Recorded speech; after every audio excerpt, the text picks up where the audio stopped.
In today's video, we're going to venture into the realm of madness, the Madhouse, or better known as the Shivering Isles. We'll begin the Shivering Isles DLC and we'll be going through and discussing the main quest line surrounding it.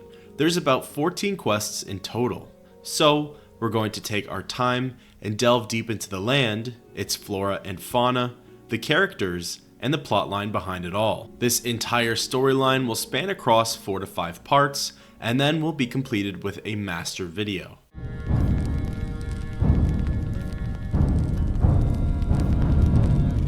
We begin by simply existing in the game. When we load up a new character and have the Shivering Isles DLC installed, we'll receive a random quest notification within approximately 24 in-game hours. The notification tells us that rumors have spread across the land of a strange door opening in the middle of the Nibbin Bay and that we should investigate it. By looking at our map, we see that it's true, and just to the east of Breville and west of Fort Grief, we have a location marker pointing out a strange door. We decide to head to the nearest location that we have discovered to it. In this instance, it's the Bay Rowan Stables just outside of Breville. We arrive and head east to the Grand Nibbin Bay. In the distance, we see a structure unlike one we've ever seen before, but we can't fully make out all of the details just yet. As we swim across the bay and get closer, more and more features come to light. There are plants that are unfamiliar to us, a walkway that was not carved out by the citizens of Tamriel, and perhaps the most odd, in the center of it all, lies a massive monument of 3 screaming heads. The middle contains a glowing, shimmering light, which looks like to be a portal of some sort. Standing outside of it are a Leowan guard as well as a Khajiit citizen. We approach the guard named Gaius Brentis and inquire about the door. Can't talk now. That door has been making noises again.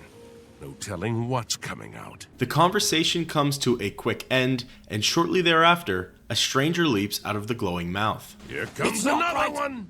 Madness! Why? Why? Everything is wrong! It can't be done! Stay away from me! I won't go back. You can't make me go back! I'll kill you all! You're all going to die! Stay back!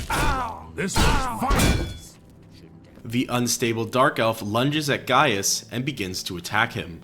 Belmine Drelith, the Dark Elf battle mage, is wearing a set of clothes that look completely foreign to us. The patchwork pants, patchwork shirt, and scruffy shoes are certainly not native to the lands of Tamriel. The two rage on in battle for quite some time while we stare in awe at the commotion, and Saphara, the Khajiit, runs away trembling, fearing for her life.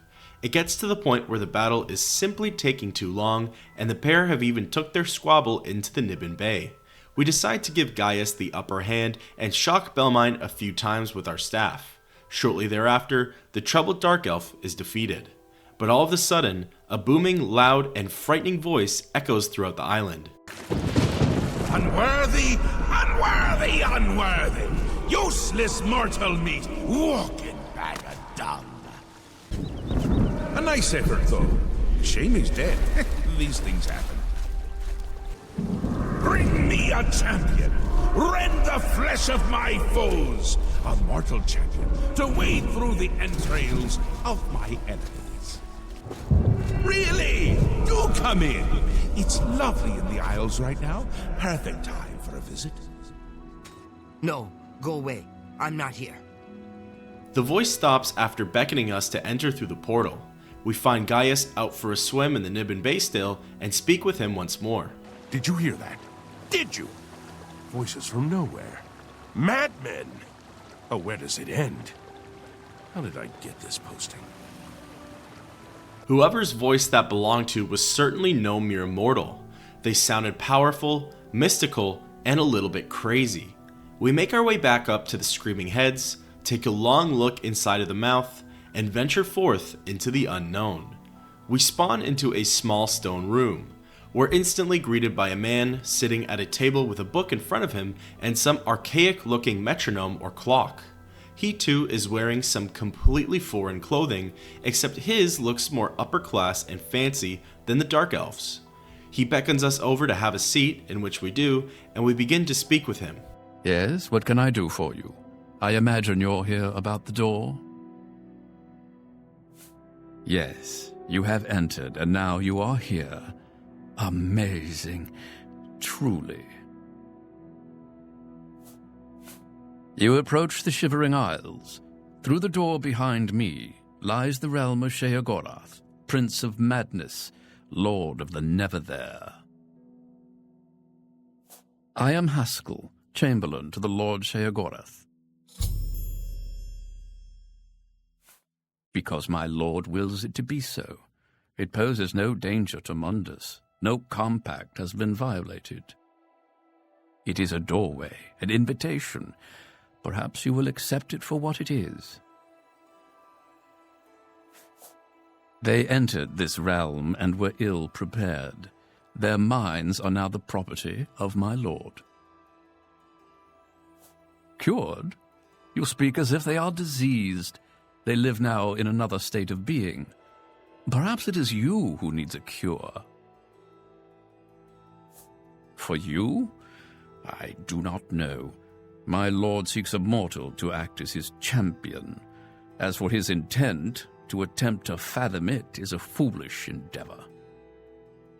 His will is his own. His reality follows suit. You are here because you chose to enter. You were not summoned. You do as you will. You may leave the way you entered. Your life will be none the worse for your time spent here. Or you may continue onward, through the door behind me. If you can pass the gates of madness, perhaps the Lord Sheogorath will find a use for you. Who is to say? There are always choices to be made. The realm of madness is no different in that regard. Your choices are your own. Enter or do not, but make your decision. I've other duties to which I must attend. Speak with me again when you have made up your mind. The anticipation is almost too much to bear. We're faced with a choice. Either leave this realm at once, where we can keep our sanity, wits, and intellect about us, and live our life as we once were, serving the guilds and factions of Cyrodiil and helping out its people, or we can venture into the unknown, stand up to the Daedric Prince of Sheogorath in the Daedric Plain of the Shivering Isles, and help to make sure no one else's sanity slips away. We choose the latter and speak once more with Haskell. Well, have you made up your mind? The tension is almost palpable. Fine. I'm sure my lord will be most pleased, assuming you ever manage to see him. You'll want to pass through the gates of madness. Oh, and mind the gatekeeper. He dislikes strangers to the realm. Enjoy your stay. Haskell leaves, and the unthinkable happens right before our very eyes.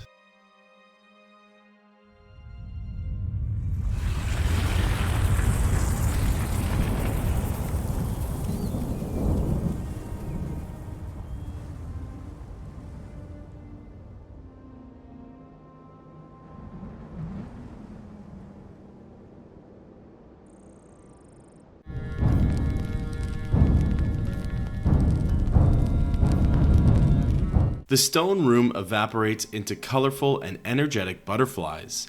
This reveals a completely alien and unfamiliar landscape. We see colors that aren't naturally found in Cyrodiil. There are new species of plants and flora that can be harvested, admired, and looked upon.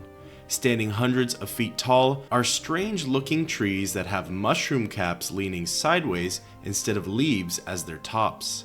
In the distance, we see a wall or structure acting as a perimeter which encases us and these unknown life forms. Beyond that, we see great sprawling hills and peaks of giant mountains.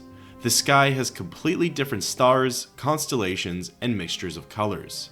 Not so far off into the distance, we see something that could even resemble a settlement from back home in Cyrodiil. We walk down the pathway that winds and weaves through the nature of the Shivering Isles. Very quickly, we come upon a hostile creature that we couldn't even begin to describe to anybody back in the Imperial City. It's called a Grumite Beater, and it's sort of a green humanoid lizard with wings and wields a primitive weapon and shield. It doesn't hit very hard, and its health goes down pretty easily with every swing from Sinweaver. However, every hit it lands on us, we receive a new active effect, which is rather interesting. After its defeat, we pick up its cudgel and shield to check it out. They're made out of bones and shells, and while the cudgel is pretty useless, the shield doesn't have the worst stats. We drop them and make our way further along the path, passing another dead creature. This one's called a young Bollywog. We see different icons appear on our compass, revealing new locations and adventures in this distant land. Sticking to the task at hand, however, we follow the green compasses that lead us into the small settlement that we've been peering at. Its name is Passwall, and right before we cross into its borders, we see the welcoming sight of a fellow Nord. We approach and begin to speak with him, hoping he'll shed some light on certain things. I'm Jared Iceveins. Do you ever wonder why things look better without their skin on? For instance, you can only really see the bones when you take them out. You can hear them better that way, too.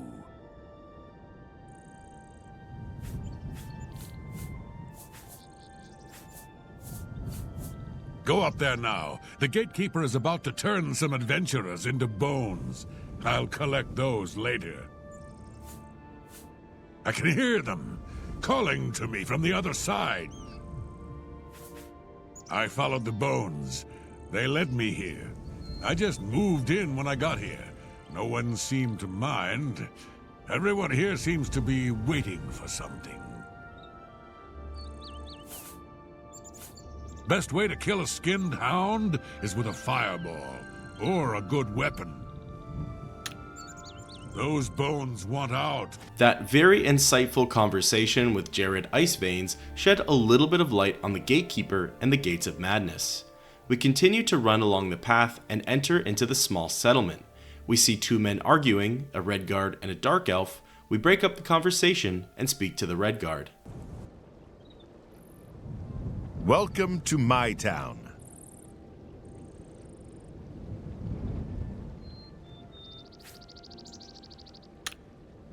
See you later. Yes, you need my help, don't you? He guards the Gates of Madness. See for yourself. He's about to destroy a party of adventurers. They say the keys are sewn up in the Gatekeeper's body. Basically, that means you're not getting in.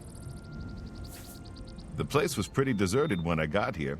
Of course, once I was here, others followed. Can't say I blame them. The dark elf ran along the pathway before we could even speak with him. Soon, the red guard follows suit, and we trail them both from behind. We ascend up the path, climb some stairs, and find the two men standing with a third person. You there, stay away from the Gatekeeper. Let us handle this. A small battalion of soldiers, including the mysterious third person, are grouped around a disgusting, hulking, rotting humanoid creature wielding a gigantic blade. They're attacking in unison, clearly trying to overwhelm and defeat whatever this thing is. We get in a little closer, and it's clear that the group isn't going to win this battle. One by one, soldiers clad in armor begin dying. All the meanwhile, the two men standing far away are remarking about how they saw this one coming and that they all should have listened to them. We get a quest update saying that we need to ask the citizens of Passwall on how exactly we're going to kill the Gatekeeper. We begin by finally getting to speak with the Dark Elf, Phelas Sarandis. I'm Phelas Sarandis. Don't breathe on me. Pretty scary, isn't he? Jared's planning on killing him. I don't know how. The Gatekeeper looks indestructible to me. One leads to the lands of Mania, and one to Dementia. The Gatekeeper makes sure no one gets in who isn't supposed to. It's a nice enough place, less dirty than others. I feel like I belong. That old man in the room made out of butterflies, he said to wait here. Like most lesser Daedra, the Hunger has a weakness to shock spells. Phelas tells us some vital information.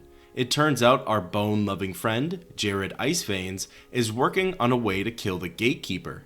Before we go to speak to Jared, we try to chase down and speak with the lone survivor from the battalion, but he outpaces us and runs away. So we turn our heads back to Jared and Passwall and find out some more information about his plan. We should go hunting soon. I want him dead. I need him dead. His bones are calling to me. Rumor has it you want him dead too. If you're any good with a lockpick, we can help each other out. We can get into the gardens of flesh and bone. They say the Gatekeeper's magical. I don't believe in magic, but I do believe in bones.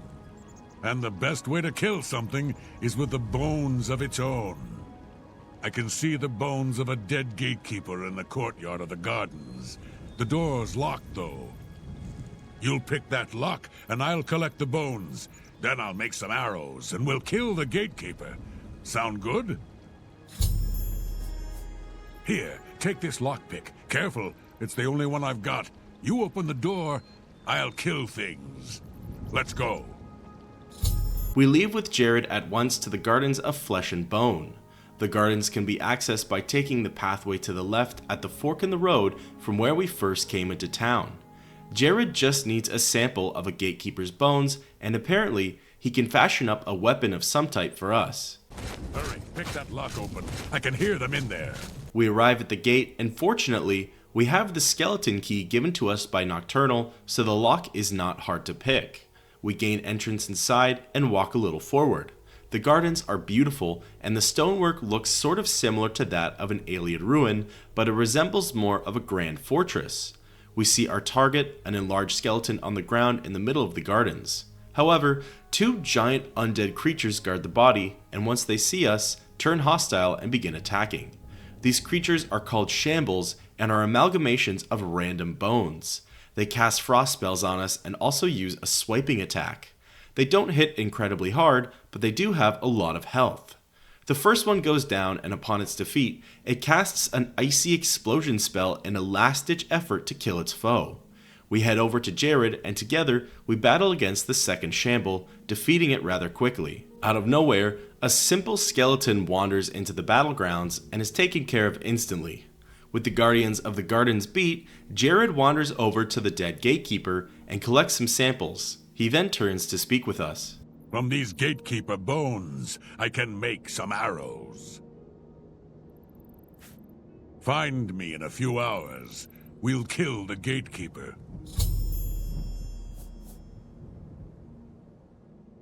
He must die. It's the only way.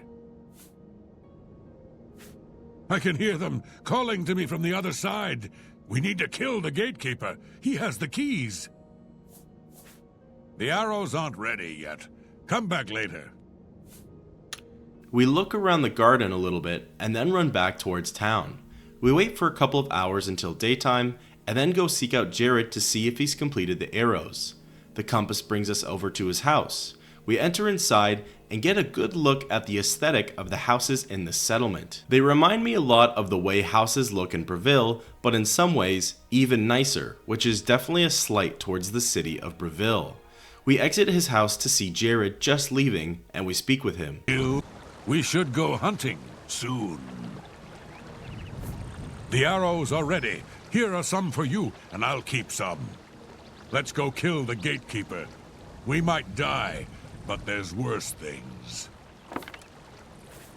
Let's go! The arrows are ready, and we're finally all set to go and kill the Gatekeeper. We lead the charge with Jared following us. Just as we're on our way out of town, we come across Sheldon and an unfamiliar face. Hello? You'll need to speak up.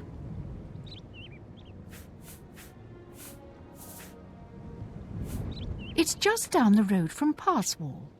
It's where Elmina created the Gatekeeper. He's Relmina's crowning achievement. The Gatekeeper keeps out people who don't belong in the Shivering Isles. She made him in the Gardens of Flesh and Bone. She's my teacher. She's going to teach me all her secrets. Oh, and this is really interesting. Wait. Oh, never mind. My big mouth almost just got me in trouble again. can't get in without Sheogorath's blessing. That's what Relmina says. That's the reason we're all waiting here, for Sheogorath's blessing. Oh, and I guess there's keys sewn up inside the Gatekeeper's body. Not sure why someone would do that. It's not like anyone can get them now. I don't know who built it. It was here before any of us arrived. It looks like other people lived here before. Dreadwin's been selling what they left behind. So, if you need something, talk to her.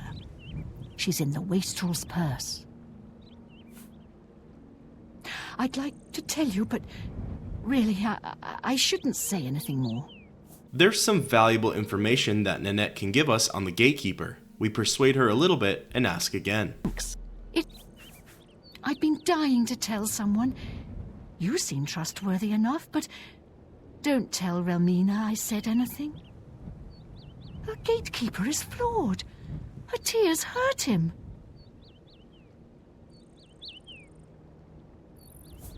Her tears somehow agitate the Daedra bound to the Gatekeeper's body.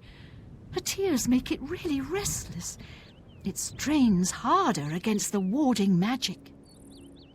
She may seem like a tough woman, but the Gatekeeper makes her all weepy. Go see for yourself. She visits him every night around midnight. Just don't tell her I said anything. I might get another lesson in the nature of pain. I don't like those lessons very much. We quickly tell Jared to wait around for a second. We need to get through the gates of madness. Let's go kill the Gatekeeper. Hurry, the bones are calling out to me. Thanks to Nanette, we learned some very valuable information in regards to the Gatekeeper. Number one, and not so important, is that it's the soul of a Daedra entrapped within the rotting carcass of the Gatekeeper. Number two is that it was actually created by a local of Passwall, Relmina. And number three, Relmina's tears are harmful to the beast, which could be used against it in our upcoming fight. We ascend back up to the perimeter for the Gates of Madness and wait until midnight. We see a female dark elf speaking to the Gatekeeper, who is now lulled and calmed down. We approach and listen in. You've been a busy little boy, haven't you? Just looking at you reminds me of him. Why has he forsaken us? I'm sorry, child. It's just too much for me. I must leave now. Why does it still hurt after all these years? Why?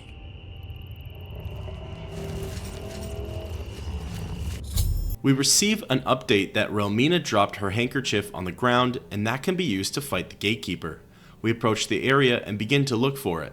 Shockingly, we got too close to the Gatekeeper and actually aggroed it. In a panic, we look for and find the handkerchief wet with tears and try to get away as quick as possible. The quest updates and says we've siphoned the tears into a bottle and we only have a few doses to add to our weapons, but those doses will act as a poison towards the Gatekeeper. Once we're far enough away and the Gatekeeper is no longer aggroed onto us, we speak with Relmina. I'm too upset to talk right now. But not much conversation is to be had. We walk back to Jared and tell him that we're ready. We need to get through the gates of madness. Let's go kill the Gatekeeper. Let's go! We recharge our weapons, and together, we make our way back up the steps and arrive outside the gates of madness. We see the Gatekeeper and charge in for the attack.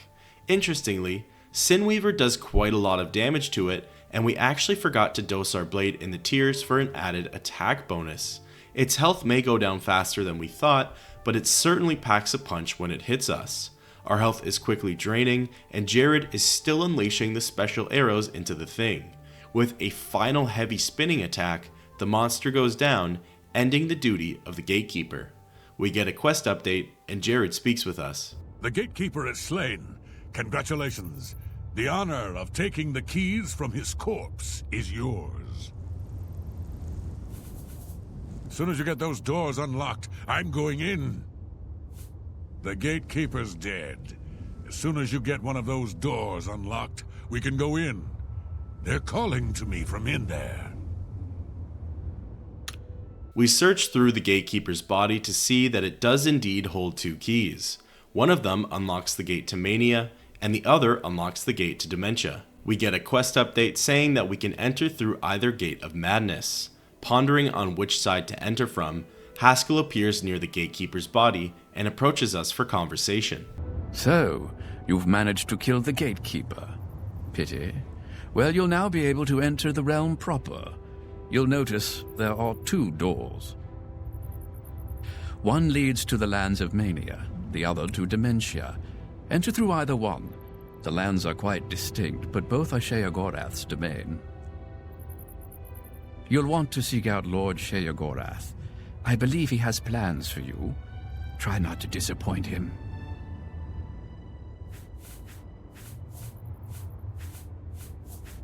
The lands of Dementia reflect the darker side of its residents. It is easy to get lost among the tangle of roots growing out of the ground. If you wish to meet Dementia's citizens, seek them out in Deepwallow or Felmore. I'm sure they'll welcome one such as you with open arms. The lands of Mania are bright, vibrant, and full of color. You'll find its inhabitants reflect the land itself. If you wish to meet the residents of Mania, you'll find them in the settlements of Hale and Highcross. Take care, though. Though the citizens and creatures of Mania are colorful, they can often be quite deadly. I'm sure you can handle it, though. The doorways into the realm proper. You may enter through either one. Really, it depends on which aspect of the realm more suits your disposition. As I've said, all choices have consequences, but don't trouble yourself too much with your decision. All those that enter the realm are forever changed, but some believe it is for the better. A good portion of them, at least. It is, of course, the capital of the Shivering Isles. It is divided into Bliss, Crucible, and the Palace districts. He is the Prince of Madness, the ruler of the Shivering Isles. It is by his will that we exist in this place. He is our Lord and Master. You'll want to speak with him soon, as I believe he has plans for you. You will find him in New Sheoth, in his palace. It is best not to make Lord Sheogorath wait.